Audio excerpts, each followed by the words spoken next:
오늘 수업의 내용은 여전히 전기 저항입니다. 여러분이 전압을 걸어줬을 때 전류가 잘 흐르면 얘는 전도체, 전압을 걸어줬는데 전기가 안 흐르면 절연체, 얘를 내가 원할 때마다 잘 흐르고 못 흐르고 할 수 있는 것이 반도체, 이렇게 돼 있는데 이 출발점이 그 전자가 얘가 잘 돌아다니느냐, 우리가 전압을 걸었을 때 잘 지나가느냐 하는 거니까, 결과적으로 보면 그 전자가 지나다니는 길인 그 크리스탈 결정 구조 속에 그 굉장히 많은 원자 속에 전자가 지나다녀야 되잖아요, 그죠? 그러다 보니까 그 결정 구조가 조금만 달라져도 저항이 달라지고, 그다음 결정 구조가 무너져서 결정 구조가 아몰포스로 바뀌었을 때 저항이 커져 버리고, 그러다 보니까 온도가 바뀌어도 같이 커져 버리고 적어지고, 이런 관점에서 이 전기 저항의 근원은 여러분들이 이해해 두면, 지난 시간에 제가 유도했던 거는 드루드 모델이라 그러거든요. 그 하나의 입자가 자유롭게 돌아다니는 거를 기체 분자하고 유사하게 제가 해석을 했었습니다. 사실은 기체 분자하고 전자는 많이 다르거든요, 상황은.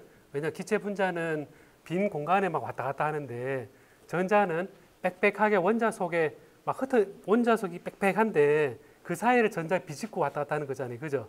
자, 그러다 보니까 내부적으로 다른데, 그래도 일단 클래시컬한 관점에서 설명을 해도 많은 부분 설명이 되고 비슷하기 때문에 우리가 드루드 모델로 표현을 하고, 중간고사 이후에는 이제 양자역학적으로 얘가 이렇게 빽빽하게 다녀도 왜 저항이 그렇게 표현되는지, 왜 이것이 클래시컬하게 이제 다일루트한 상황으로 이렇게 환원이 되어가지고 얘가 근사적으로 같아지는지, 이런 것들을 중간 끝나고 나서 배울 겁니다. 그래서 이 저항에 대한 그 클래시컬 관점하고 그 다음에 양자역학적 관점에서 얘가 결국은 우리가 보는 거는 하나 비슷하다라는 겁니다. 그걸 우리가 뭐라 그러냐면 코리스판던스 티어렘 그러거든요.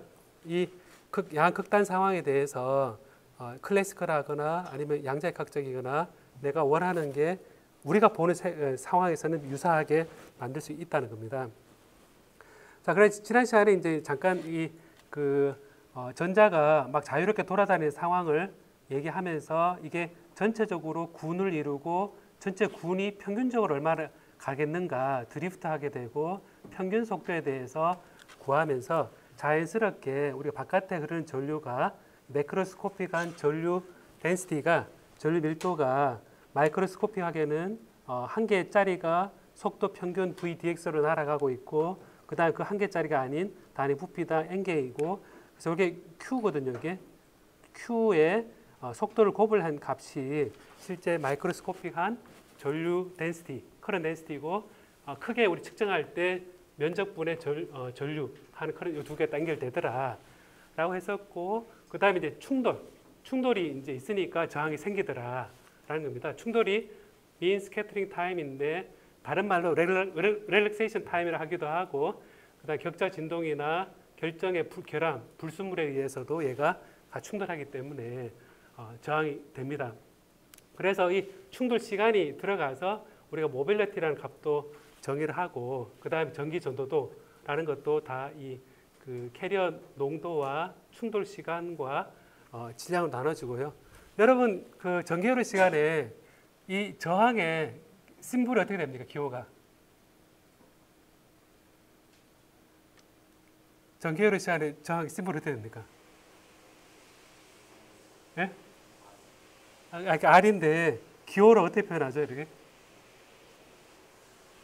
기호를 어떻게 표현? 이렇게 표현하잖아요. 자, 이렇게 표현하잖아요. 그죠? 자, 이 그림 보니까 뭐가 연상이 돼요, 여러분? 이 그림 보니까 뭐가 연상이 됩니까?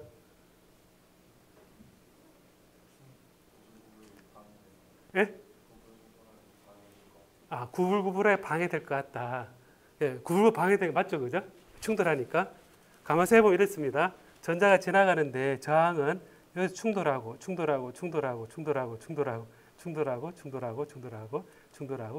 들어간다. 생각해보면 이 심볼 속에도 이미 충돌, 이 개념이 들어가 있는 겁니다. 잘 지었죠, 그죠, 여러분? 한자 상형 문자처럼 이 저항 R이라는 게 왜 이렇게 만들었을까? 생각해보면 얘는 가서 충돌 하는 거를 상용화 시킨 거죠, 그죠? 여러분 그 전기회로 시간에 이거는 뭐죠, 여러분? 뭐죠? 인덕터 L이죠. 얘는 뭐를 형성하고 있습니까? 얘는 코일이잖아요. 코일이 이렇게 돼 있으니까 우리가 눈으로 보기에 코일이 감겨져 있는 모습을 형성한 거구나라는 걸 알 수 있고요. 요거는 굉장히 마이크로스코픽한 거를 여러분이 염두에 둔 상태에서 보면 얘가 충돌의 원인이 요거를 타워를 생각해서 이렇게 표현했고 얘는 매크로스코픽한 그런 L의 모양을 가지고 표현한 거구나 라는 거 알겠죠, 그죠? C는 알고 있듯이 이렇게 그 표현해서 전기적으로 끊어졌다. 끊어졌지만 여기 이제 플러스 마이너스가 쌓인다라는 개념이죠, 그죠? 카패시터. 그래서 이제 그 모양 자체를 매크로스코픽한 모양을 기술하고 있구나라고 생각되고 얘는 마이크로스코픽한 현상으로부터 심볼이 나왔다. 이렇게 생각하면 좋을 것 같습니다.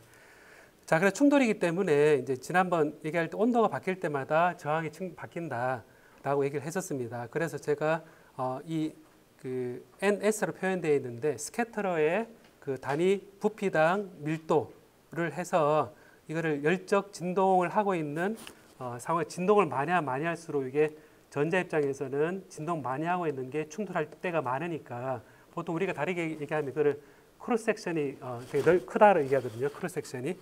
크로스 섹션이라는 게 에어리어입니다. 에어리어가 굉장히 커서 이게 온도가 커지면 높아지면 이게 벌어지기 때문에 더 커지기 때문에 저항이 커지는 것에 역할이 되고 제가 지난 수업 시간에 타우가 T에 반비례해서 줄어드는 거를 이제 함으로써 이제 온도에 대한 의존성을 시간에 대해서 비례하는 걸로 표현했었습니다.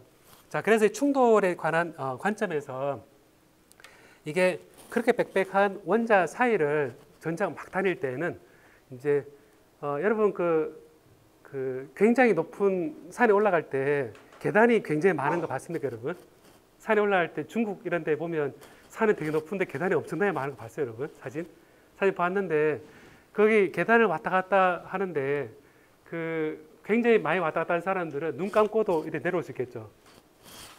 그렇지 않겠어요, 여러분? 계단이 쫙 이렇게 있고 계단이 쫙 있으면 눈 딱 감고도 그 다음에 이렇게 올라갈 수 있겠죠. 내려갈 수도 있고 넘어지지 않고.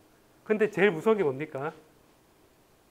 제일 무서운 게 뭐죠? 계단이 한 108개 계단이 있다. 그랬을 때 눈 감고도 못 내려오는 그 두려움의 근원이 뭡니까? 뭐죠? 뭡니까?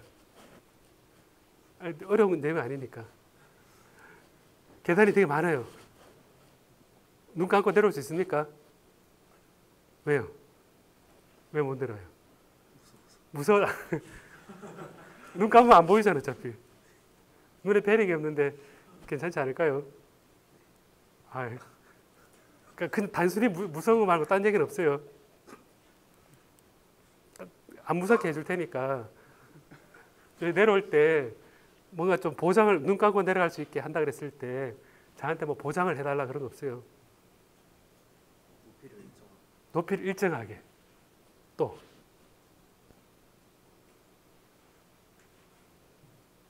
높이를 일정하게. 왜 높이 일정 안 하면 어떤 일이 생기는데요? 다음 계단 높이가 예측이 안 되어서. 자, 이렇게 보면 제가 질문했을 때 계단이 딱 되어 있는데 진짜 규칙적으로 되어 있다면 눈 감고도 익숙해지면 쫙 내려오겠죠, 그죠? 그죠? 그 얘기 뭐냐면 규칙적으로 내려가면 되기 때문에. 그게 이제 여러분 크리스탈에 원자가 배치되어 있는 구조를 생각해 보면 전자 입장에서는 그렇습니다. 이게 규칙적으로 배열되어 있고 이런 무질서도가 없다면 얘가 잘 갈 수 있거든요. 눈 감고 갈 수 있거든요. 근데 여기에 뭐가 들어오냐면 불순물이 들어옵니다. 불순물이 들어오면 얘가 규칙적으로 가다가 하나가 덜커덩거리죠, 그죠? 길을 가다가 여기 턱이 있죠, 턱이 있으면 덜커덩거리면 뭐가 부서지죠, 그죠? 근데 이제 그 다음에 전화 입장에서는 걔가 가다가 그런 불균일성 혹은 우리가 전문적으로 얘기할 때는 디스오더라고 해요. 디스오더. 따라해봐. 디스오더. 그러니까 디스오더가 생기면 걔가 지나가다 넘어집니다. 넘어지면 잘 가요, 못 가요? 다쳐서 누워 있겠죠, 그죠? 다 갔는데. 그래서 해보면 얘가 이제 전자도 얘가 이제 작은 스케일에 디스오더가 있으면 불규칙성이 있으면 혹은 임퓨리티 불순물이 있으면 충돌 시간이 짧아집니다. 그러니까 짧아지니까 이게 이제 원래 충돌 시간보다 더 짧아지게 되는 거죠. 그죠? 그러면 저항이 증가해서 이런 이유 때문에 생기는 이유 때문에 짧아지고 저것 때문에 짧아지고 생각해 보면 여러분 생각했을 때 확률로 쳤을 때 여기 부딪힐 확률, 저기 부딪힐 확률 생각해 보면 우리가 이 확률에 보통 덧셈으로 이렇게 표현을 하거든요. 그래서 보통 확률적으로 얘기할 때 앞에서 이제 확률 개념을 쓸 때요. 이런 얘기를 했었거든요.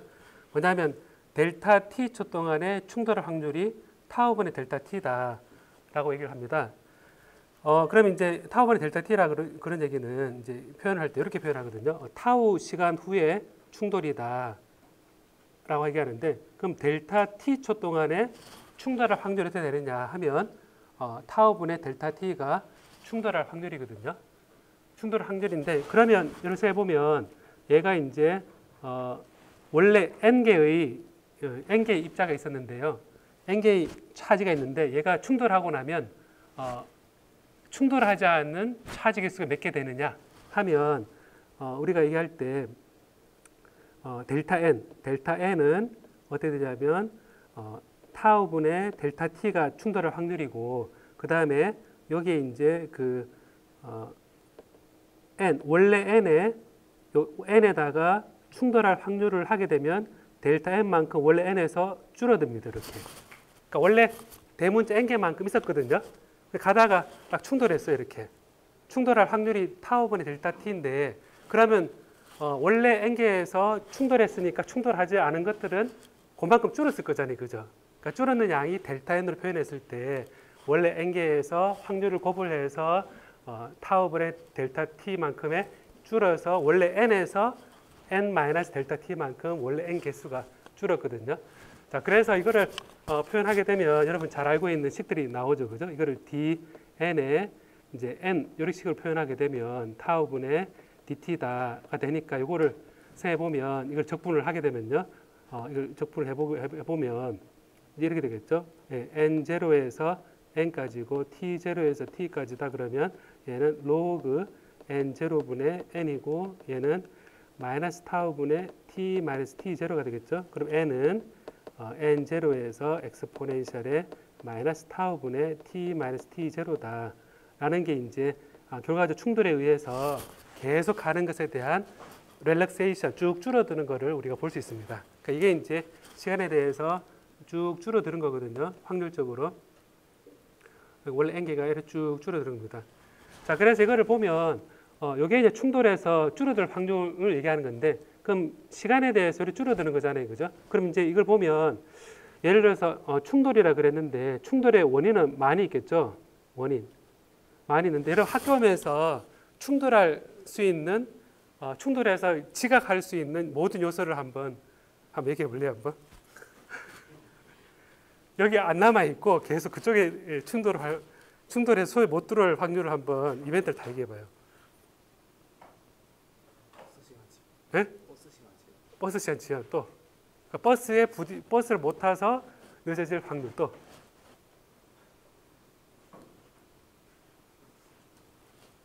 얘기해 봐요. 늦잠 제일 확률. 자, 또 수업 못 들은 케이스를 다 얘기해 보면 되잖아요.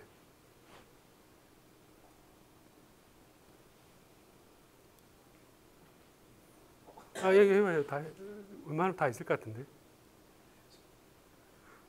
없어요 또? 돈은 없어요. 늦잠 자는 거 하고 버스 놓치는 거밖에 없다네요. 자, 이렇게 보면 지금 이유를 했을 때 이 수업에 못 들어올 확률, 거기 집에 남아 있을 확률, 혹은 바깥에 있을 확률을 얘기할 때 결국은 이 확률, 저 확률 다 해서 전체 얘가 이것 때문에 못 오고 저것 때문에 못 오고 해보면 그 각 이유에 대해서 확률을 다 더한 것을 해야지 전체 그 충돌 다 하고 나서 거기 모든 게 다 결정이 되겠죠. 그죠? 그래서 해보면 제가 타우분의 델타 t라는 게 충돌에 의해서 생겨서 확률이라고 그랬는데 결과적으로 보면 학교 못 올 확률은 타우분의 델타 t 동안에 토탈은 이러한 이유 이러한 이유, 그 다음에 다른 이유, 또 쭉 해서 보면 모든 충돌에 이제 n번 있으면 모든 충돌을 주는 이런 요소를 다 합해서 타우분의 1로 이렇게 이제 1번에 의한 충돌 시간, 2번에 의한 충돌 시간, 3번의 충돌 시간에서 요걸 해서 토탈 스캐터링 타임은 요게 이제 여러분 조합 평균 해당 되겠죠. 그래서 평균은 아니지만 전체적으로 쭉 이렇게 다 더해지는 거 다 볼 수 있습니다. 그래서 우리가 이거를 뭐라 그러냐면 우리가 불순물이 섞여 있을 때 우리가 충돌 확률이라고 그랬을 때 충돌 확률은 이렇게 보는 것처럼 요 원래 토탈 타우분의 1에다가 임퓨리티에 의한 충돌, 또 다른 이유가 있으면 또 계단이 하나 없어짐으로 생기는 충돌 스텝 이런 식으로 해서 쭉 생길 때마다 얘를 쫙 더해서 내가 토탈로 생기는 충돌 시간을 계산할 수가 있습니다. 자, 그래서 이걸 보면 이걸 이제 보면 비장이 어떻게 되냐면 이 비장 자체가 우리가 로가 시그마 분의 1이다라고 표현을 했었고요. 이 시그마 분의 1은 n e 스퀘어 타우 분의 m이다 이렇게 배웠습니다. 배웠으니까 이게 분모에 이미 타우 딱 들어가 있죠, 그죠? 그래서 있으면 내가 총 그 비장은 이게 타우 분의 1이 있으니까 여기 있는 것처럼 토탈 서멀 템퍼리처에 의한 저항 변화에다가 그다음 임퓨리티에 의한 저항 변화, 또 다른 이유 있으면 또 다른 이유에 의해선 저항 변화, 이렇게 해서 비장을 쭉 다 더하면 걔가 우리가 일반적으로 눈으로 보는 저항체의 총 비장이다라는 겁니다. 제가 비율을 들긴 했는데 오히려 헷갈립니까, 여러분? 오히려 헷갈려요. 알겠죠, 그죠? 네, 그래서 비장이 왜 더해지는가? 라고 했는데, 따라해 볼래요? 마티에슨스 룰. 네, 마티에슨스 룰. 자, 그래서 마티에슨스 룰이 이제 보면 비저항, 리지스티비티는 다른 스캐터링 메커니즘에 의해서 생기는 비저항 자체를 다 더한 거다라고 쓸 수가 있고, 이 로 T가 온도에 대해서 제가 지난 시간에 절대 온도에 비례한다 그랬죠, 그죠? 그래서 이거를 AT로 줄 수 있고, 이제 여기에 이제 B가 되는데, 이 B가 뭐냐면 임퓨리티에 의한 B입니다. 그 임퓨리티는 기본적으로 이 밀도에 더 의존하거든요. 불순물이 많으면 많이 부딪히겠죠, 그죠? 전체 레티스의 애톰은 전자 입장에서는 다 둘러싸이는 다 애톰이잖아요, 그죠?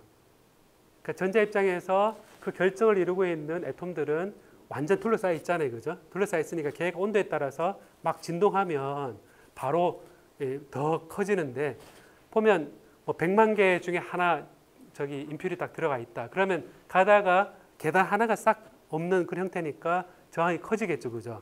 그래서 생각해 보면 불순물은 걔가 밀도가 높아질수록 비저항이 그냥 그 비례해서 착착 올라갑니다, 이렇게. 그래서 그래서 이 불순물에 의한 산란은 온도와는 상관이 없어서 이제 불순물 원전 사이 평균 거리에 의존한다라고 얘기를 하고요. 근데 이제 이게 리니어한 영역하고 리니어하지 않는 영역이 있는데, 그럼 여러분 생각에 불순물이 많아지면 비저항이 AT 플러스 B에서 뭐가 커지는 겁니까, 여러분? 비저항이 많아지면, 불순물이 많아지면 B가 커지는 거죠. 그죠? 불순물이 많아지면 B가 커지는 거니까, B가 커진다는 얘기는 온도 의존성이 어떻게 된다는 얘기입니까? 온도 의존성이 저기 없잖아요, 지금. 그 얘기 뭐냐면, 우리가 합금을 만들었을 때, 여기 합금을 만들면 어떤 일이 생기냐면, 합금에 불순물에 해당되는 거, 솔벤트 안에 살루트가 들어왔을 때, 이 살루트가 들어왔을 때 얘가 그 농도에 비례해서 저항이 커질 거다. 대신 온도 의존성은 차이가 없어지죠, 그죠? 자, 그래서 생각해 보면 예를 들어서 지난 우리 페이스 다이어그램 얘기할 때 이런 불순물이 들어온 입장에서 보면 얘는 저항은 비저항은 증가할 거다라는 예상할 수 있죠, 그죠? 대신에 증가함 대신에 온도 의존성은 줄어들 거다라고 생각할 수 있죠, 그죠? 그럼 제가 지난 시간에 우리 전송 라인이 있을 때 송전선이 있다 그러면 구리로 하면 제일 좋긴 하겠고, 뭐 은으로 하면 제일 좋긴 하겠지만 그 송전선을 은으로 했다가는 뭐 거의 뭐 경제가 다 파탄나겠죠, 그죠? 근데 이제 온도 오존성이 30 상온하고 영하하고 저항을 변하지 않게 하고 싶은데 그래 생각하면 불순물을 많이 섞으면 되겠죠, 상대적으로, 그죠? 섞으면 저항이 커지잖아요, 그죠? 자, 그런 차원에서 우리가 이 정성적으로 이런 관계가 있다고 생각을 해서 그렇게 하고요.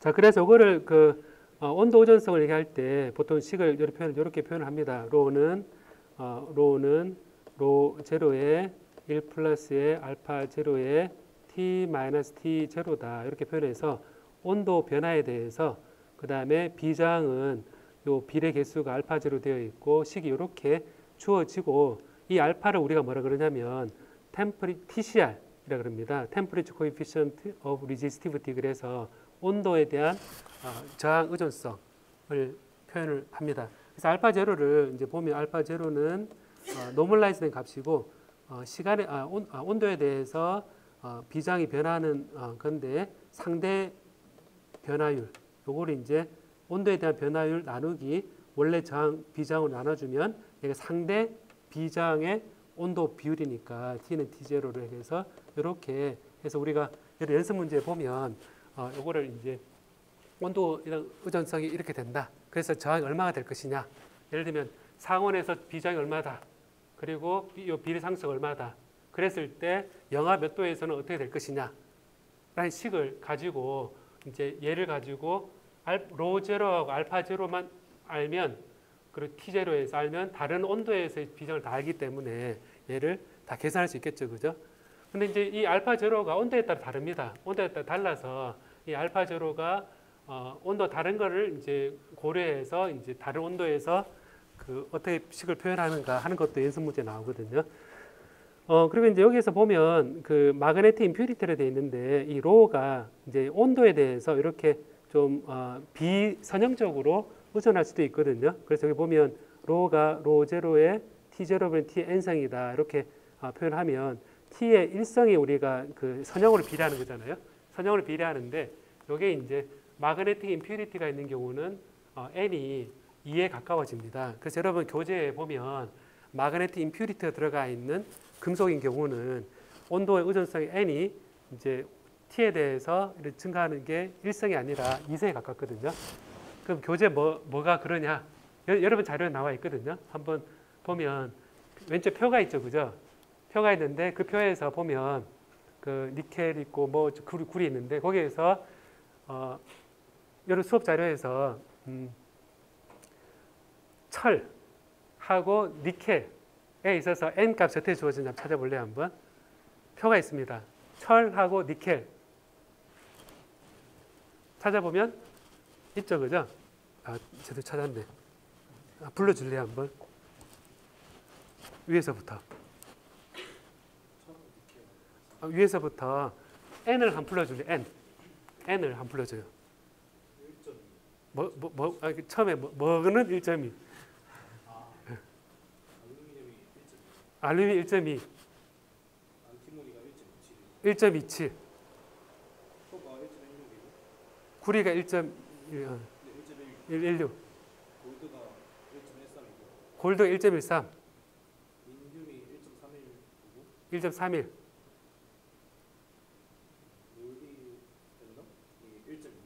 1.21이고. 플래티넘이 1.01이고. 실버가 1.13. 스트론튬이 0.99. 주석이 1.10. 텅스텐이 1.14. 철이 1.73. 니켈 1.76. 야, 자, 여러분 보면 얘기 잘했어요, 여러분. 자, 1.76, 1.73 이렇게 되는 거 보니까 마그네틱 임퓨리티가 곧 철에 자세히 붙는 거잖아요, 그죠? 철하고 니켈이 이게 n이 온도에 대해서 약간 비선형이구나 돼 있는데 그 표에서 온도 의존성이 1에 가까워서 오히려 온도 센서로 쓰기에 좋은 금속을 고르라 그러면 뭐가 되겠습니까? 네? 스트론튬하고 텅스텐, 플래티늄이 거의 1에 가깝죠, 그죠? 플래티늄 1에 가까우니까 플래티늄을 쓰면 걔를 쓰면 거의 1에 가까우니까 내가 원하는 온도를 저항을 딱 재고 나서 다른 온도를 다 바꿨을 때 그 저항 재면 그 사이의 온도를 선형적으로 예측하기에 참 좋죠, 그죠? 자, 그래서 해보면 플래티늄 가지고 온도 센서를 써야겠구나 라는 거 하고 실제 쓰이고 있습니다, 플래티늄이. 그래서 금속 이 이제 백금이 이게 산화도 안 되고 괜찮으니까 이제 실제 쓰이고 있는 거거든요. 자, 그래서 이런 여러분 그림에는 이제 어떤 그림이 이제 나오냐면, 자, 이런 그림이 있거든요. 이제 자, 여러분 자료에는 다음에 이렇게 돼 있죠, 그죠? 뭐 돼 있냐면 온도에 대해서 로그 스케일로 돼 있고요, 로그 t로 돼 있고, 그 다음에 위에 리지스턴스 돼 있는데 뭐 이렇게 쭉 그어져 있죠, 그죠? 자, 그어져 있는데 가 보면 여기에 이제 제일 밑이 AG 이렇게 나오고, 그 다음에 요 위에 알루미늄 이렇게 돼 있는데 여기에 임퓨리티가 증가할수록 불순 이렇게 증가합니다. 증가하는 게 이제 보이고, 다음에 이제 보면 임퓨리티가 증가했을 때 여기에 보면 온도 오전성이 되게 작은 게 있거든요. 자, 요건 니켈 크롬입니다. 니켈 크롬인데 여러분 잘 아는 니크롬선. 니크롬선 여러분 초등학교 때 건전전기에서 뜨끈뜨끈하게 해봤습니까, 여러분? 은색 나는 이걸 과학 교구에서 건전지 당기하면 뜨끈뜨끈해지는 선. 알죠, 여러분? 니크롬선. 니크롬선이 이제 보면 온도에 대해서 이렇게 온도 오전성이 적습니다. 적은 이유는 아까처럼 로가 AT 플러스 B에서 불순물이 얘가 비례하는데 얘가 이제 상대적으로 줄어들기 때문에 이런 온도 오전성 적은 니켈 크롬에 되어 있고요. 자, 실제로는 이제 실제 재료는 온도에 대해서 이 저항 자체가 R이 T의 높은 영역에서는 로가 T에 비례합니다. 비례하고 쭉 내려가서는 온도 떨어졌을 때는 여기 일정해집니다. 이게 로 제로. 이게 B가 임퓨리티에 의한 거거든요. 그래서 임퓨리티가 아주 극저온에서는 원래 0으로 떨어져야 되는데 0으로 떨어지지 않고 임퓨리티 때문에 이렇게 일정한 값이 되고, 그 다음에 요 로는 T에 비례하는 것과 요 사이가 요 사이 비선으로 쭉 바뀝니다. 바뀌는데 요 바뀌는 요게 로가 T의 5성 이제 한 10K 정도에서 10K, 70K 이렇게 돼 있는데 그 저온에서 요 보면 T의 1성이 아니라 T의 5성, 그다음에 이런 식으로 그래프가 바뀝니다. 자, 그래서 사람들이 온도를 가지고 얘가 온도를 쭉 낮춰가면서 저항을 측정해 보면 거기 T에 비례하고 T의 5성에 비례하고 일정하잖아요, 그죠? 그럼 이거를 딱 재고 나면 어떤 걸 생각할 수 있냐면 이 속에 일어나는 현상이 전자가 요래를 막 부딪히다가 떨어지면 다른 부딪힌 요소가 또 생기고 또 더 떨어지면 얘가 임퓨리티가 생기겠구나 라는 걸 알 수가 있겠죠, 그죠? 그래서 온도에 따라 저항만 딱 재도 내가 이 안에 재료가 어떻게 될 것인지, 좋은 재료인지 나쁜 재료인지 안에 임퓨리티가 많은지 적은지를 결정할 수 있거든요. 자, 그리고 여러분 그 다음 자료를 보면 이제 요 니켈 불순물을 섞는 경우에 대해서 이렇게 보면 그래프 이렇게 되어 있습니다. 이렇게 되어 있는데 여기 이런 식으로 이렇게 그림이 되어 있거든요. 되어 있는데 제일 밑이 뭐냐면 100%의 구리인데 어닐드 되어 있죠. 이게 어닐드 되어 있다는 얘기는 이제 뜨임질입니다. 우리 대장장이 하나 뜨임질. 뭐냐면 이게 천천히 식히는 거.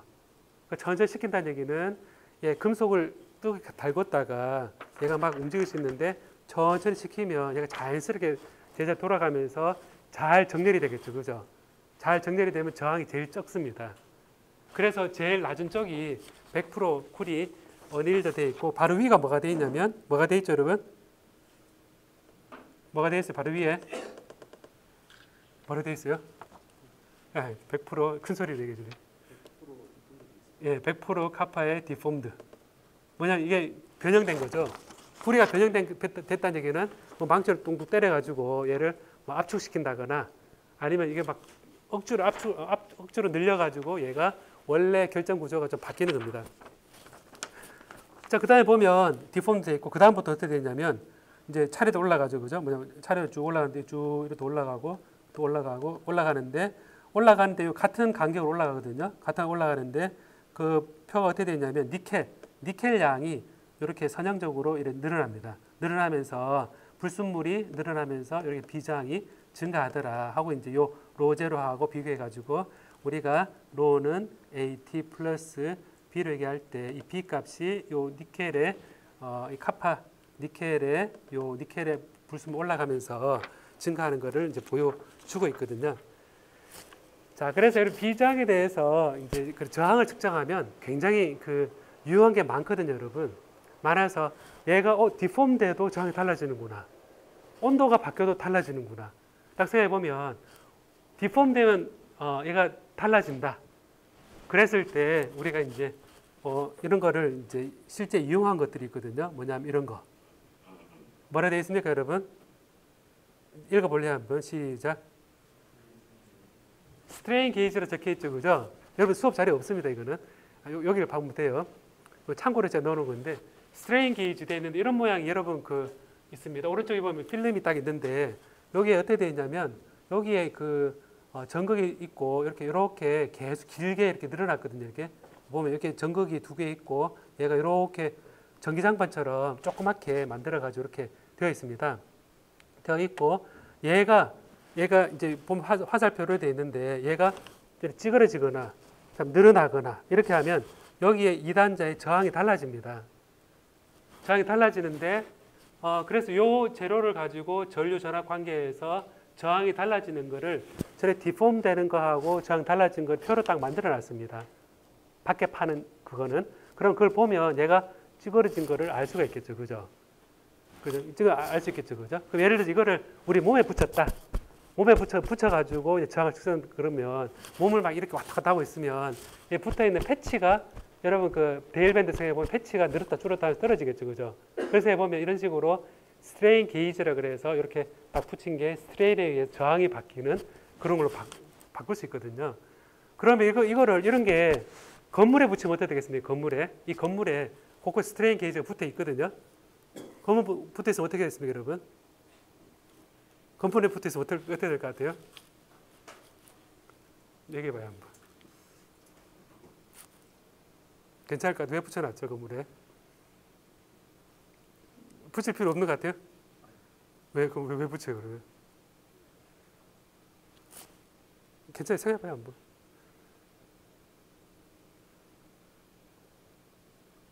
생각나는데 해봐요.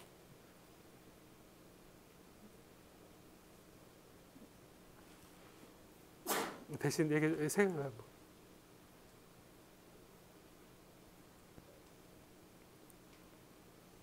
너무 갑작스럽나요? 자, 그럼 갑작스럽게 물어서 그런데 건물에 붙여놓잖아요, 그죠? 건물에 붙여놓으면 제가 방금 스트레인 게이지라 그랬잖아요, 그죠? 건물에 스트레인 게이지가 붙어 있다 그러면 건물이 이렇게 휘어졌다, 저렇게 휘어졌다 이러면 거기에 따라 저항이 바뀌겠죠, 그죠? 건물에 딱 붙여놨는데 건물이 휘어지면 건물이 휘어지거든요. 0.1Hz 정도로 흔들립니다. 0.1Hz. 그래서 0.1Hz 정도의 이 건물이 흔들리는데 얘가 붙이면 저항이 바뀌더라. 지진이 왔다. 그래도 똑같거든요. 지진이 오면 이게 흔들리잖아요. 그죠? 그럼 그 저항을 딱 측정을 하면 특정한 어느 다리가 무너지기 직전이다. 아니면 어떤 건물이 흔들리더라. 그런 것들을 탐지할 수 있습니다. 자, 그래서 이런 그 저항의 변화로 우리가 생각해 볼 수 있는 게 많이 있거든요. 그리고 이제 여러분 잘 아는 이거 저항 생각했을 때 이게 뭐 같아요, 여러분? 이게 뭐 보니까 제가 1분만 시간 줄 테니까 이게 뭐 같아요? 왼쪽 두 개 그림 보고 제가 누구나 질문할 수 있도록 제가 자료는 안 나눠줬어요.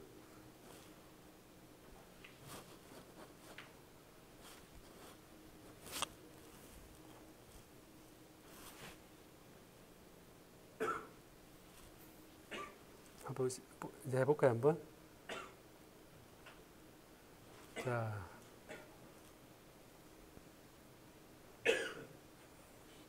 박태우. 어떻게 그래 걸리죠, 근데? 자, 이게 뭘까요, 이게?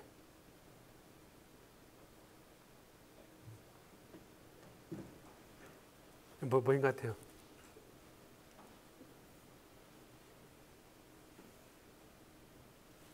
박태우 씨. 아, 저기 있구나. 뭐인 것 같아요?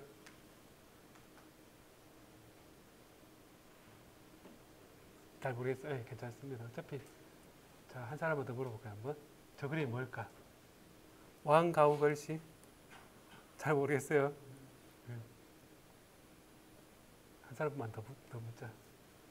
박경국? 네, 뭐인 것 같아요? 아, 네. 그림이 복잡잖아요, 그죠? 이게 뭐냐면 왼쪽 그림은 여기 사실 힌트가 이 오른쪽 아래 다 있거든요. 카본 마이크로폰 돼 있죠, 그죠? 답을 사실 주고 했는 건데 제가 웬만하면 힌트를 안에 다 넣어줘요, 근데 왼쪽이 뭐냐면 이게 전화기입니다, 전화기 이렇게 돼 있는데 뭐냐면 저 위에 이거 보여요? 스피커 생긴 거? 에디슨이 처음에 만든 그 전화기에서 안에 그 사람이 말을 하면 얘가 저항이 바뀌는 걸로 해놨거든요. 저 위에 보면 이래 스피커 호은처럼 뭐 있죠, 그죠? 위에 있는데 여기에 보면 여기에 연결되어 있는 게 안에 카본이 들어가 있습니다. 카본, 탄소 분말이 들어 있어서 얘가 박박에 붙어 있는데 얘를 이제 종이로 이렇게 붙여 놓으면 진동하면서 눌렀다 붙였다 눌렀다 뗐다 하게 되니까 여기 저항이 바뀝니다. 그 저항이 바뀌는 거 가지고 소리로 변환해서 우리가 에디슨의 카본 마이크로폰 처음 발명했을 때 결국은 저항체의 변화를 가지고 전화기를 만들었다라고 생각하면 될 것 같고요. 압력에 의해서 중간에 있는 거는 다 적혀 있잖아요. 중간에 아예 밑에다 써놨는데 너무 고차원적으로 생각 같은데 뭐라 돼 있어요, 여러분? 소리 읽어볼래요? 시작. 자, 에디슨의 그 전구입니다. 에디슨 전구인데 대나무를 태워서 카본 이렇게 되어 있는데 그 카본의 저항을 가지고 전류를 말려주면 얘가 뜨거워지면서 얘가 빛이 나는 거거든요. 빛이 나는 건데 이제 그럼 이제 쫙 이렇게 되는 겁니다. 제가 어렸을 때 이거 한번 실험해 본 적 있거든요. 그 뭘 실험해 봤냐면 그 여러분 그 초등학교 때 그 건전지 연결하면 따뜻해지는 미크로브스 실험해 봤죠, 그죠? 그죠? 제가 집에 그때 기억나는 게 제가 어렸을 때인데 집에 기억나는 게 똑같이 이제 1.5V짜리 이렇게 해서 이 미크로브스 연결해서 야, 뜨끈뜨끈해지네 하면서 이러다가 제가 좀 감질이 좀 이게 너무 약하다는 생각이 들었었어요. 약간 생각이 들어서 주위를 딱 둘러보니까 콘센트가 보이는 거래요. 콘센트가 보여서 아주 그 용이 주도적으로 그 플러그죠, 플러그 하나 남는 게 있더라고요. 그래서 플러그를 잘라가지고 해가지고 그 사이에다 뭐 연결할 거 없나 보니까 샤프심이 보이는 거예요, 샤프심. 그 샤프심을 거기다 연결해놓고 110V 딱 꽂았거든요. 몰래 했겠죠, 당연히. 그죠? 몰래 집에서 딱 했었어요. 하고 나니까 그 다음에 어떤 일이 일어났겠어요, 여러분? 딱 생각해봐요. 그 플러그에 이제 반 잘라는 게 있는데 여기 이제 선만 딱 있는데 플러그 꽂는 게 있고 요거를 딱 입수해서 싹 들고 와서 까가지고 그 사이에다가 샤프심을 딱 연결해서 샤프가 심이 전기가 통한다던데 한번 연결해 놓고 그 다음에 플러그 한번 꽂아봐야지. 저게 확실하게 1.5V보다는 훨씬 크니까 탁 꽂으니까 어떤 일이 났겠어요, 여러분? 몰래 하다 보니까 제가 방 구석에 앉아서 했거든요. 다 아무도 안 계실 때 했거든요. 어떤 일이 났겠어요? 어떤 일이 났겠어요? 어떤 일이 있을 것 같아요? 아, 큰일 날 것 같다.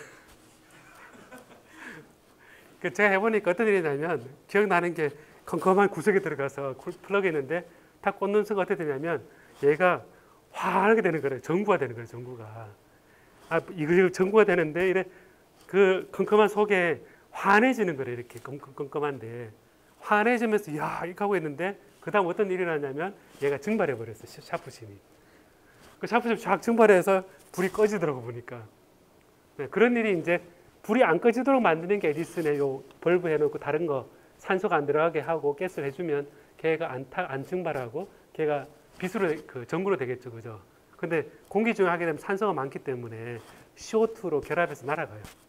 네, 그런 이 저항체가 그래서 안에 우리가 생각해 볼 게 참 많이 있다라는 겁니다. 자, 그래서 우리가 이 불순물에 의한 충돌 확률에 대한 얘기를 했거든요.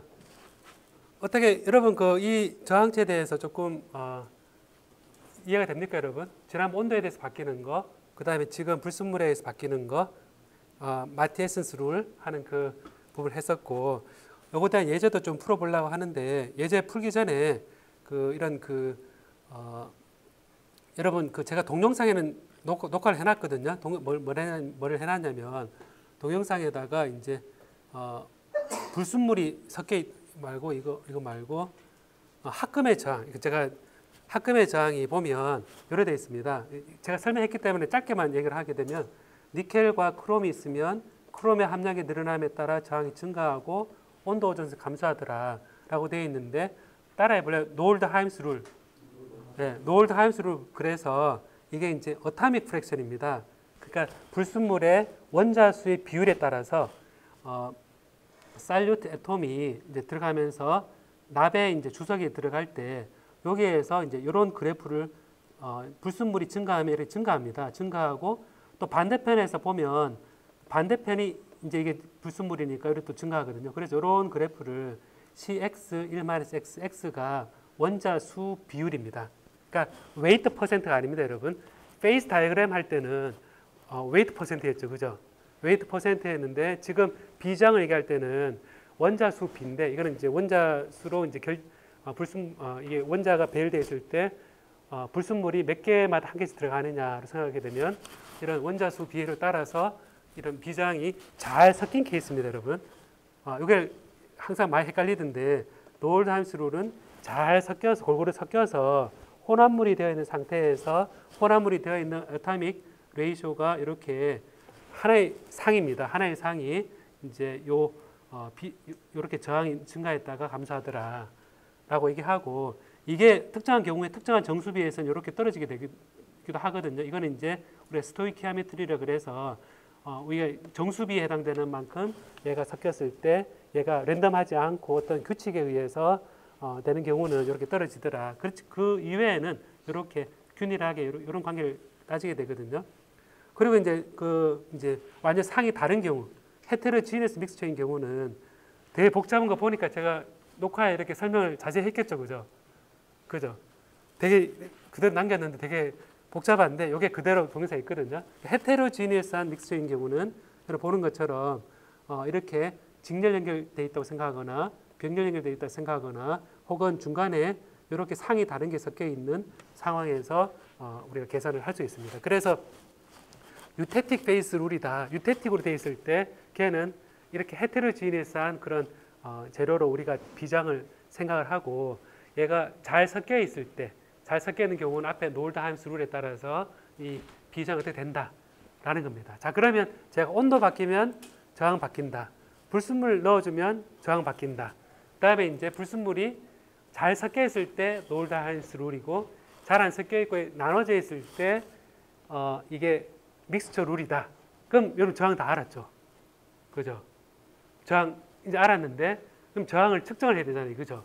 그 저항을 측정할 때 여러분들이 이제 제가 그 그룹으로 토론할 주제를 이렇게 했죠. 저항 근을 했는데 이렇게 기사를 보고 한번 논의를 해보고 그다음 메이크 스페이스 여러분 가보면 이런 장치를 봤을 겁니다. 봤는데 이걸 가지고 실제 측정 혹은 사람 저항을 가지고 어떤 이슈가 있었는지 지금부터 2시 반까지 토론을 해주기 바랍니다. 예, 시작.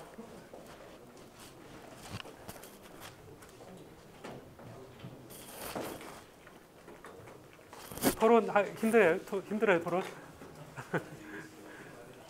밖에서 토론해도 돼요, 여러분. 꼭 여기서 할 필요 없어요. 네, 여기서 할 필요 없어요. 요 앞에 그 누울 때도 있잖아요, 이게. 거기서 하든지.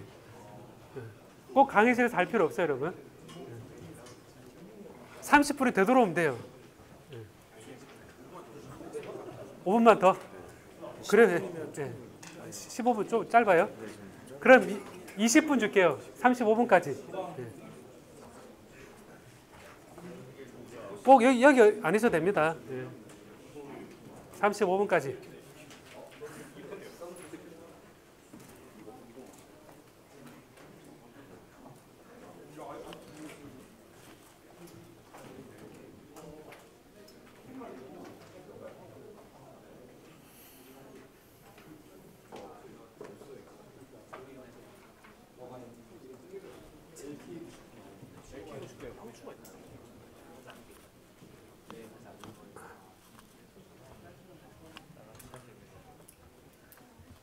저기 두 사람 하겠어. 한 학생이 좀 어렵다 그러던데. 오늘 안 와가지고. 둘이 Next Tuesday, my phone had been broken, so I didn't come for class. 아 예. 그래. 그 핸드폰 고장이 있어요. 그래서 Tuesday. 괜찮아요. 괜찮아요. 나중에 새로 해도 돼요. 네, 감사합니다.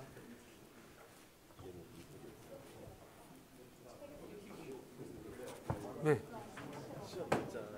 아, 저 시험 날짜잖아. 예. 달라서 24일이 목요일인데. 아, 네. 그럼 제가 얘기해 줄게요. 좀 이따가. 네. 제가 얘기한다니 까먹었어. 자꾸. 수요일일 리가 없잖아요. 그죠?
네, 뭐가 재밌는데요?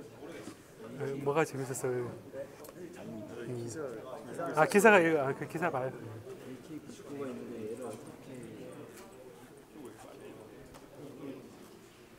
서로 나눠줘야 되겠다, 그죠? 네.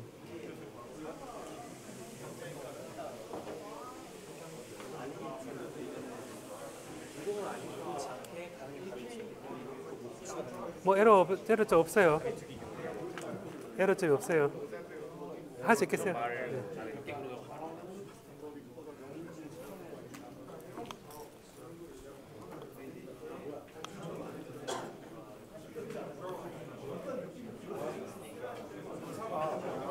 오늘 내용이 좀 어렵나요?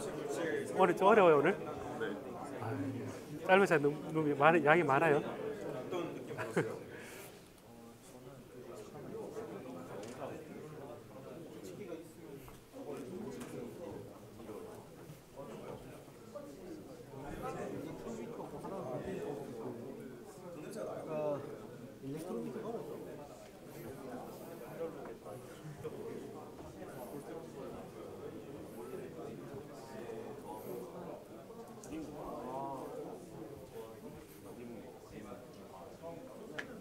와, 빨리 했네 여기는. 되게 빨리 하네요. 미리 해갔나요? 아.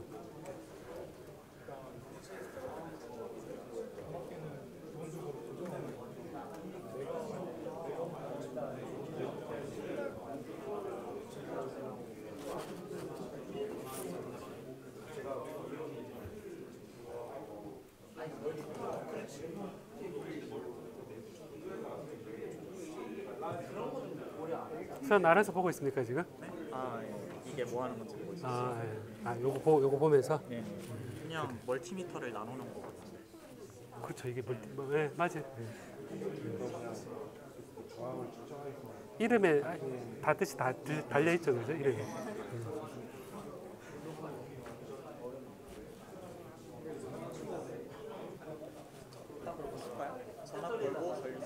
같은 조 아닌가요? 아, 보고 나서 대화하는 거예요.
네.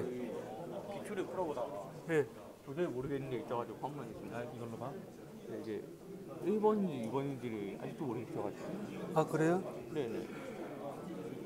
요거를 저희 그 질문하는 거 있잖아요. 아. 그 기출 문제 이번에 그 잘 모르겠다 써줄래요? 그 이거 앱에서. 질문하는 거. 네. 왜냐면 두 개 동시에 하기 힘드니까 질문을 그렇게 해놔요. 그러면. 네, 알겠습니다.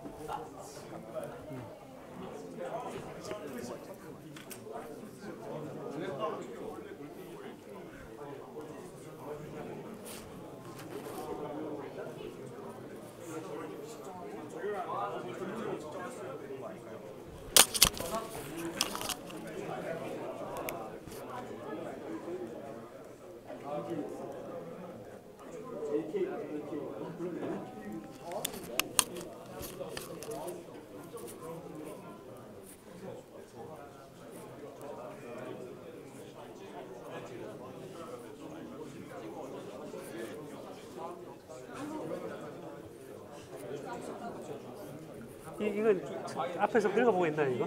네, 이거 따라가면서 하고 있어요. 제가 혹시 이거 많이 다른 얘기를 하던가요? 아니요, 거의 비슷해요. 교재니까. 예.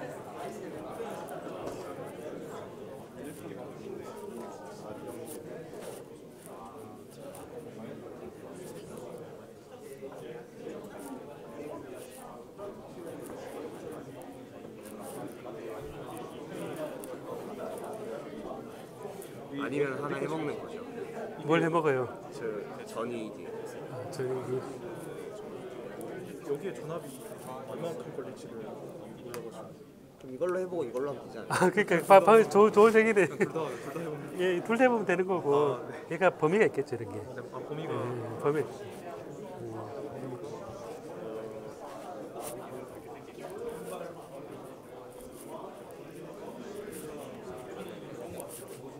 어때 얘기 잘 진행되고 있어요?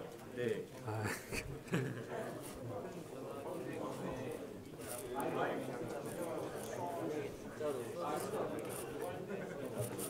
왜 토론이 아직 진행이 안 되고 있나요, 여기는? 네? 토론이 아직 하고 있습니다. 하고 있어요. 텔레파시라고 했나요? 아니요, 지금 생각 중이었어요. 아, 생각 중이에요. 예.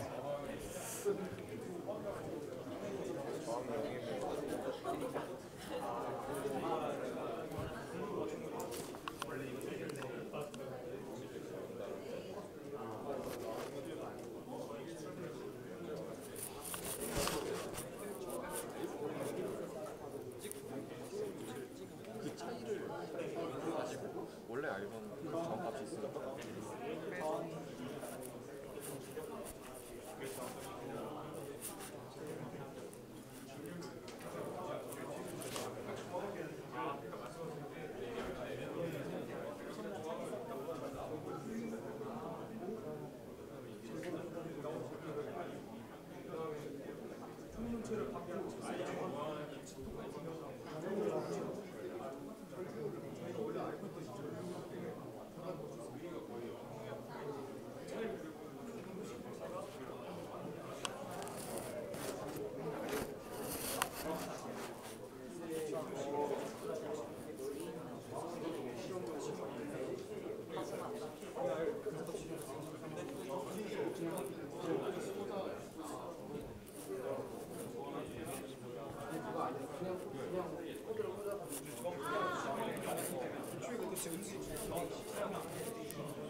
어려워요? No, we just have to 아, translate. 아, 그.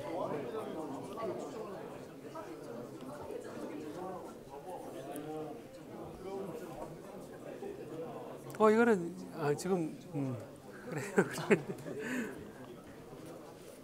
문제가 어렵던가요? 기출 문제가?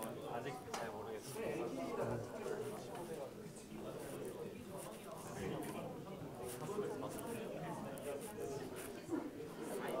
기출 문제도 봤어요. 기출 문제? 아 그래. 왜냐 아까 시험 날짜를 물어봐서. 그래. 사실 처음에 수업 시작할 때부터 정해놨었거든요. 근데 제가 그 요일이 바뀌었는지 몰랐어요. 날짜는 맞으니까. 날짜 예, 맞아요.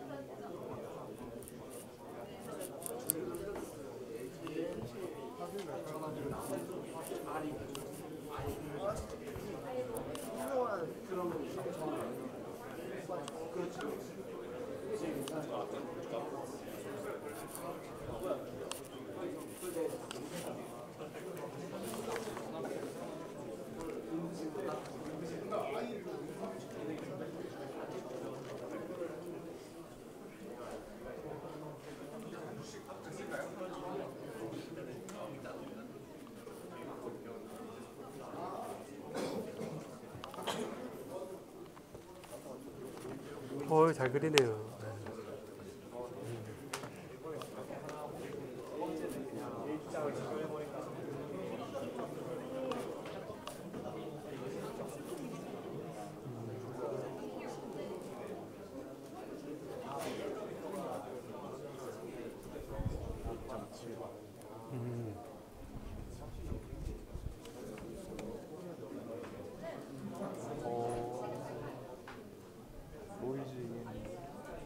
아, 저 노이즈 제가 얘기를 안 했죠, 그죠? 이 부분이요? 얘기를 안 했었던 것 같은데. 이 부분 수업하셨어요? 유도는 안 했죠, 제가. 요 생각해볼 문제. 유도해 주진 않았죠. 아, 유도해 줬던가? 유도해 줬다. 유도해 줬다. 유도해 줬다. 유도해 줬다. 유도해.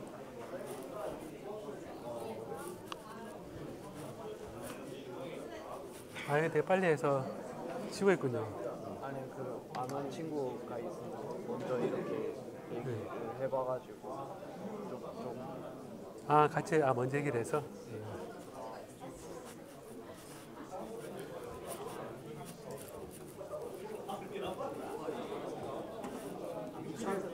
그때 할 말이에요. 파악이 됐어요. 처음 문제 볼 때하고 지금 상황 조금 더 이해됐어요.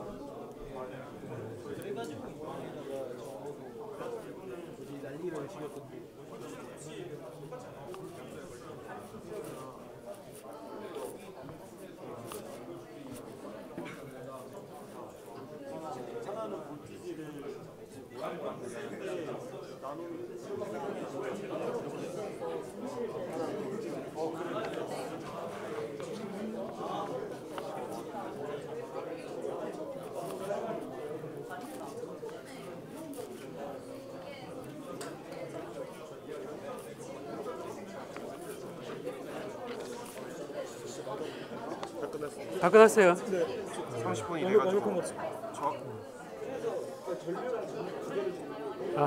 정확히 영임을 보이면 되는 거 아니냐. 본인은 생략했습니다. 맞아요, 맞는데 실험적으로 어떻게 할까 되게 어려운 거 맞아요. 어려운 예를 이용해서 증명하는 거거든요. 미리 약간 포석을 깔아놨습니다. 그래서. 보석알은 뒤에 설명한다. 그래, 일단 생각보다 빨리 끝났다, 그죠? 초전도체 얘기는 알고 있었나요? 뉴스에서 유튜브에서 봤어요. 그때 뭐 고대가 이걸 다 지구를 구한다고 이런 것도 봤겠네요. 짤도 많이 봤습니다. 짤도 많이 봤어요. 그 사실이면 좋겠죠, 그죠? 아, 사실 있으면 좋았습니다.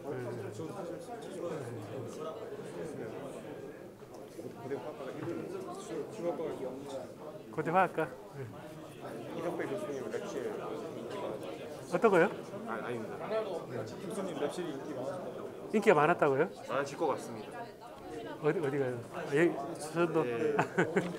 그래.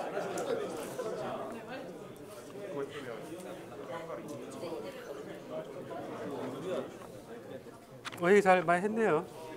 아, 정리가 됐네.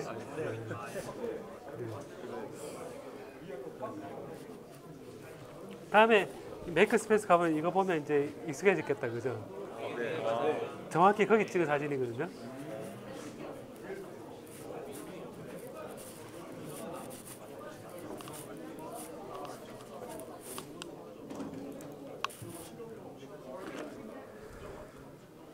아, 이제 거의 다 됐구나, 시간이.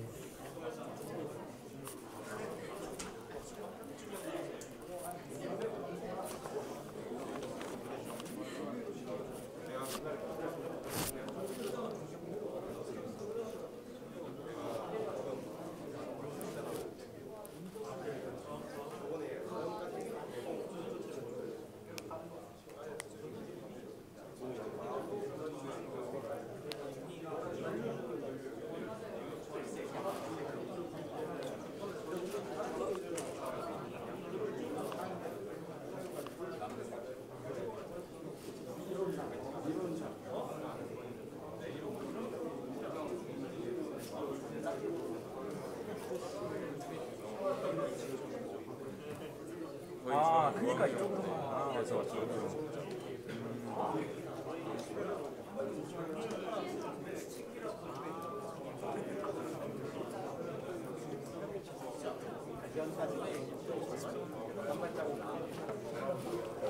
강아지 무슨 아카이브인가요? 아, 그리고 서로 뭐 짰나요 서로? 힌트의 이름만 바뀌어 있고. 왜냐면 지금 없잖아요 다른 사람들. 다른 사람 아무도 없는데. 뒤에 두 사람은 이제 있긴 하구나. 자 여러분 이제 정리를 할까요 이제? 시간을 더 줄수록 다 돼가는입니다 시간이. 예.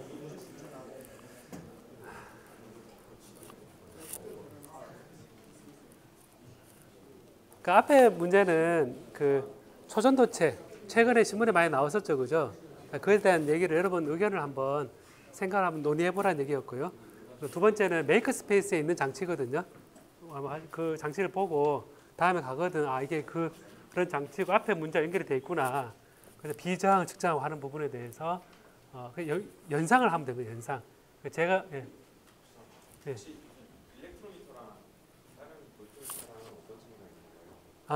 일렉트로메타는 이제 안에 전압 원도 되고 전류 원도 되고 그다음에 그 전류를 잴 수도 있고 전압을 잴 수도 있거든요. 일종의 멀티미터처럼 하나 다 돼 있는데 일렉트로메타가 안에 잴 수 있는 범위가 훨씬 넓거든요. 넓어서 일종의 테스트기라고 생각하면 됩니다. 아주 값비싼 테스트기. 저게 하나 1,000,000원이거든요. 예, 이런 게 한 1,000,000원이거든요. 어차피 저게 1,000,000원 정도 됐었거든요. 그래서 예를 들면 그 안에 여러분 몇백만 원씩 하는데 이제 예전에 그 일렉트로메타가 그래서 굉장히 예민한 측정을 할 때 쓰고 차지 양도 측정할 수 있어요. 차지 양 Q도. 그 사실은 한 3개 정도면 4개 정도면 웬만한 거 다 측정할 수 있다는 거고 이게 앞에 그 초전도체 있잖아요. 그죠? 초전도체를 증명할 때도 이 장치하고 있으면 검증할 수 있거든요. 네. 요 측정한 방법은 아무래도 노하우가 좀 많이 있어야지 되지만 가장 기본적인 거는 전류를 흘려줘서 전압을 재거나 혹은 전압을 걸어줘서 전류를 재거나 그래서 R을 구하는 겁니다. 전류 전압 특성 구하는 겁니다. 질문 됐습니까? 자 그러면 이제 다시 되돌아와서 이제 얘기를 하도록 할까요? 자, 그래서 저항에 대한 얘기를 지금까지 많이 했고 그리고 이제 이 연습 문제를 이제 보면 이런 연습 문제가 있는데요. 제가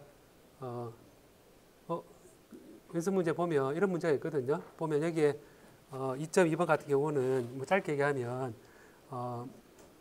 지금 보면 전기가 통하는 그런 재료 알루미늄입니다. 알루미늄을 상온에서 비저항이 이렇게 주어졌다. 로어가 주어진 거죠, 그죠? 룸템에서 그 다음에 온도 의존성 TCR이 이렇게 주어졌다. 여기 알파죠, 그죠? 그 다음에 이제 알루미늄이 밸런스가 3이다. 그럼 이거 뭐냐면 알루미늄 원자 하나가 3 플러스가 되면서 전자 3개를 내놓는다는 얘기거든요. 밸런스가. 그 다음에 덴시티가 2.7g per 세제곱센티미터다 그러면 얘가 이제 단위 부피당 몇 개가 있는지 우리가 알 수 있는 거거든요. 그 얘기 뭐냐면 단위 부피당 알루미늄의 개수가 몇 개다를 알면 거기 단위 부피당 하나당 전자 3개를 내놓으니까 단위 부피당 전자 개수를 아는 거거든요. 그래서 이게 N을 아는 겁니다. 자, 그래서 이거를 이제 문제가 다른 온도에서의 비저항을 측정하라. 앞에서 제가 로 제로에 1 플러스 알파 t 마이너스 t 제로 해서 이 알파도 여기 주어지고 알파도 주어지고 이제 로 제로도 주어지니까 다른 온도에서 잴 수 있거든요. 그 다음에 서멀 코에피션트 마이너스 40도씨 어떻게 될 것이냐. 요거를 요건 조금 생각 좀 해줘야 됩니다. 해줘야 되는데 요 알파 값이 앞에서 알파가 라운드 t 저항 비저항분의 라운드 로의 라운드 t 요 식이 있었거든요. 요 식에서 요 그 온도에 대한 의존성을 우리가 계산할 수 있습니다. 다음에 여기 이제 그런 그 모빌리티도 구할 수 있고, 왜냐면 비저항이 우리가 n e 스퀘어 타우분 1이니까 m이니까 여기서 이제 이 값을 알면 질량 알고 타우도 알고 n도 계산해서 그 다음에 이 모빌리티는 n분의 n e 타우 해서 이제 모빌리티도 알게 되거든요. 교과서를 보면 얘는 좀 식을 가지고 다른 온도에서 그 비저항을 계산하는 예가 되겠습니다. 제가 짧게만 얘기할게요, 여러분. 그 자세하게. 그 다음에 이것도 애톰 하나당 전자가 나오는 것의 개수를 얘기하는데 여기에서 이제 그 틴이거든요. 주석인 경우에 밀도 모빌리티가 딱 주어져 있고, 그 다음에 비저항이 딱 주어져 있고, 그 다음에 원자량이 딱 주어져 있고, 그 다음에 밀도가 주어져 있으니까 앞에 문제처럼 단위 부피당 있는 전자의 개수를 구하는 방법이 좀 다르지만 이 식으로부터 유도를 하고, 그 다음에 이거를 이제 같은 사족의 다른 것도 비교해봐라 라는 거를 이제 얘기를 하고 있습니다. 여기서 이제 재밌는 건 뭐냐면 원자 밀도를 우리가 1장에서도 배웠었는데 원자 밀도 하나당 전자가 몇 개 나오느냐, 한 개 나오느냐, 두 개 나오느냐에 따라서 이제 원자의 밀도로부터 전자 밀도 n을 구하는 문제가 요 두 가지 다 있고요. 그 다음에 이제 이 TCR 보면 온도 의존성에 대한 장이 나오는데 요게 이제 니켈의 함량이 높아지면 높아질수록 비저항이 이렇게 증가하는 걸 보이거든요. 증가하는 보이면 이 그래프가 요것에 따라 증가하는 그림이 되겠죠, 그죠? 니켈의 양에 따라서 보면 이제 플라테라, 요 비저항분의 이걸 TCR을 플라테라 돼 있는데 이런 것들이 이제 보면 불순물이 많을수록 얘 그 온도 의존성이 줄어들더라라는 것을 직접 그려보고 비교해보라는 겁니다. 일단 최소한 여러분 그 문제는 어떤 문제가 나오는지에 대해서 조금 생각을 해본다는 차원에서 잠깐 얘기를 했고요. 원래는 제가 좀 더 풀어주려고 그랬는데 다른 방식으로 좀 풀어주고, 여러분 그 기출문제 있잖아요. 기출문제를 앱에서 그 질문을 좀 해줘요. 기출문제 몇 번에서 뭐가 좀 잘 모르겠더라 라는 걸 질문해주고, 그 다음에 제가 살짝 보니까 시험 날짜가 잘못 적혀 들어보니까 날짜 적혔는데 이게 목요일 수업 시간입니다. 수업 시간 목요일. 예, 그래서 목요일 중간고사 목요일 10월 24일 목요일 수업 시간보다 한 10분 일찍 와서 5분 정도 늦게 나가는 걸 시험 잡았거든요. 제가 예전에 해보니까 그 수업 시간에 잡는 게 제일 잡기 좋더라고요. 왜냐면 다들 저녁 때 잡고 이러다 보면 시간이 안 나더라고 보니까. 그래서 제가 객관식하고 주관식을 섞어서 낸 이유가 그 시간에 제가 좀 이런 관점 저런 관점에서 균형, 객관식은 전범위에 대해서 다 나오거든요. 그 다음에 이제 주관식은 그중에 몇 개 중요한 문제를 골라내는 거니까 여러분들이 이제 그 기출 문제를 보고 문제를 좀 익숙하게 해서 제가 풀어보라 하는 걸 꼭 풀어보고 그럼 좋을 것 같습니다. 요거는 제가 하고요. 자, 그럼 이게 이제 그 저항에 대한 얘기를 좀 했는데, 그럼 저항이 이제 뭐 어떤 것인지 좀 이해가 됩니까, 여러분? 조금 이해되죠, 그죠? 예, 전류 전압 특성에서 재료에 따라서 어떻게 바뀌는지, 다양한 물질에서의 경량이 어떻게 되는지, 전기 저항 근원이 어떻게 되는지 이런 것들을 여러분 알게 됐을 거라 생각합니다. 자, 그러면 이제 제가 이제 끝내기 전에 어제하고 그저께 이제 노벨상 발표 났었죠, 여러분. 봤습니까, 여러분? 노벨 물리학상이 머신러닝으로 났거든요. 이 두 사람 여기 보면 요 홉필드라는 분하고 그다음 힌턴이란 두 사람의 있는데 물리학적인 개념을 이 그 정보학에서 얘기하는 그 머신러닝을 개발하는 데 필요한 거를 물리학을 이용해서 이제 이걸 실질적으로 세상을 많이 바꿨다 해서 노벨상이 이제 AI 쪽에 나왔었고, 그 다음에 여기 화학 쪽도 여러분 그 구글의 딥마인드, 여러분 그 알파고 있죠, 알파고 만든 이 하사비스하고 그 데이비드 베커, 점퍼, 여기 요 두 사람이 이제 왜요? 왜 웃어도 돼요? 점퍼라서. 이 두 사람이 그 이제 딥마인드의 그 누구지 그 알파고 만든 거기잖아요, 그죠?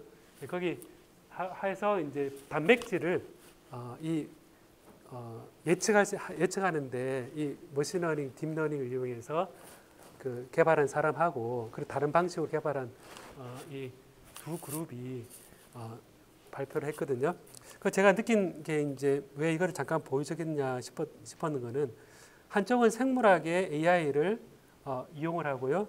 그 다음에 한쪽은 물리학을 이제 AI 하는데 이용을 했거든요. 물론 이제 원천적 기술 개발은 물리학인데 보면 네트워크를 이제 볼츠만 머신으로 돼 있죠, 그죠, 여러분? 두 번째가 볼츠만 머신 돼 있죠, 지금. 볼츠만 머신이 여러분 볼츠만 팩터 제가 수업 시간에 얘기했었죠, 여러분. 뭡니까, 여러분? 볼츠만 팩터. 엑스포넨셜의 마이너스 에너지 나누기 KBT의 요 확률로 존재한다. 볼츠만 팩터 있죠, 그죠? 막스웰 볼츠만 디스트리뷰션 할 때 특정한 상태에서 에너지 높으면 높을수록 있을 수 있는 확률이 줄어드는데 그 비율이 이제 볼츠만 팩터라고 정의되는데 이 이제 여러분 딥러닝, 머신러닝 한다 그랬을 때 처음 이게 발명이 되기 시작한 게 이 볼츠만 머신이라는 게 있어서 겉으로 드러나는 상태가 사실은 숨겨진 히든 스테이트에 의해서 얘가 볼츠만 팩터에 의해서 얘가 1이 뭐 0이 되기도 하고 확률적으로 정의되는 겁니다. 근데 이게 이제 완전한 볼츠만 머신인데 실제 머신러닝, 딥러닝 할 때는 이 리스트릭티드 볼츠만 돼 있죠, 그죠? 이 밑에 히든 레이어 요 사이에 인터랙션이 없고 바로 다음 레이어 하는 게 여러분 그 머신러닝, 딥러닝을 배우면 이렇게 히든 레이어 여러 개가 있고 그 다음 층을 예측하고 그 다음 층 예측하는 그 개념이 들어가거든요. 요 들어갈 때 안에 들어가 있는 거는 우리가 볼츠만 팩터라는 확률 분포함수에 의해서 정의되는 것으로부터 나온 겁니다. 자, 그래서 여러분 생각해 보면 지금 그 노벨 물리학상, 화학상 되어 있는데 그 학부를 졸업하고 노벨 물리학상 받은 일본 분도 있죠, 그죠? 뭐냐면 갈륨 나이트라이드 LED 다이오드를 개발한 사람도 나카무라 그래서 뭐 이래 나카무라 아니고 뭐더라 갑자기 까먹었어요. 그 어쨌든 저희는 이제 그 지금 배우고 있는 것들이 기초적인 부분 연결되는 게 많이 있다. 그래서 실제 그 조금 이게 어디 연결될 것인가 이런 한번 생각을 해보면 무궁무진하게 생각해볼 여지가 많이 있다고 생각이 됩니다. 자, 다음 주에는 이제 뭘 할 거냐면요, 홀 이펙트하고 이제 열 전도라든지 전기 전도에 대해서 마지막으로 할 것이거든요.